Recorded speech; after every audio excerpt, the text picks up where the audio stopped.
I would have said to the Utah State Legislature had I been allowed to speak.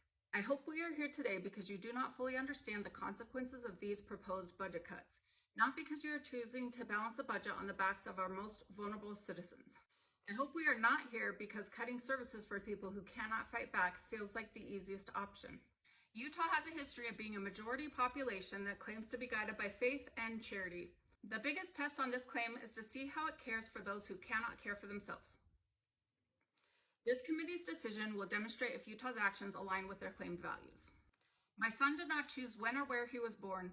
He did not choose to be born in a country that most often values capital over human life, nor did he choose to have a genetic condition that causes tumors to grow on his vital body organs, uncontrollable seizures, and profound cognitive disability. And due to these variables that are outside of his control, in Utah, he is treated as though his life is less valuable. My son is the strongest person I know. Anyone who was lucky enough to know him is better for it. Throughout his 16-and-a-half-year lifetime, we've literally had hundreds of people trying to help us advocate, and yet we are still barely surviving. My son's extreme level of complexity somehow consistently falls outside the rigid parameters of most programs' criteria. And rather than widen the parameters, each governmental system acts as though their parameters are what nature made them. But they are created by people, and they can and must be changed by people.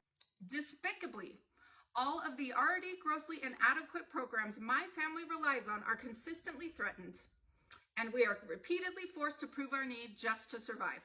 After nearly 16 years, my son was finally approved for disability services. I am grateful, but the process is shameful. Utah serves only about 4% of disabled applicants, with an estimated 19,000 more too discouraged or unable to apply. That means roughly 1% of disabled Utahns receive help each year. Cutting this to 0% for the next 2 years, as proposed by this committee, is unconscionable. After 16 years of fighting these systems, I made a devastating decision to place my son in a group home. I used to be a high school teacher. I taught for 14 years. I was healthy, and I even ran a half marathon.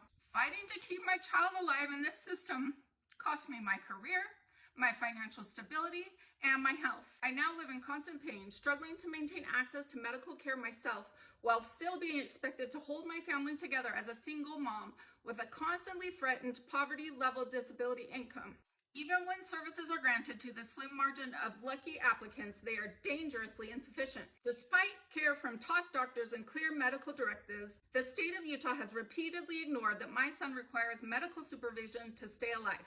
He has seizures that in hospitals immediately trigger multiple medical professionals to respond, yet the state of Utah expects one underpaid worker to manage this alone. Early in his placement, my son was harmed without my knowledge. An overwhelmed direct support professional abused him,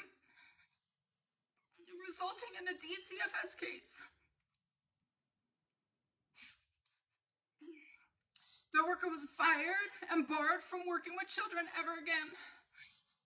While I'm angry with this individual, my real anger is at a system that made this abuse possible in the first place.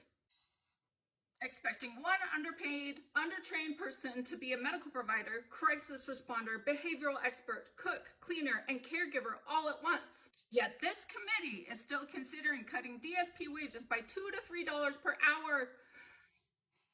Underfunding care and cutting wages endangers the very people these programs are meant to protect. If you object to the cost of care, imagine what it feels like to the majority of families you expect should be able to manage the cost alone. If cost is your concern, why not take it up with the powerful industries who profit off of our vulnerable loved ones, whom they've never even met, and not with the families trying to survive 1 minute to the next.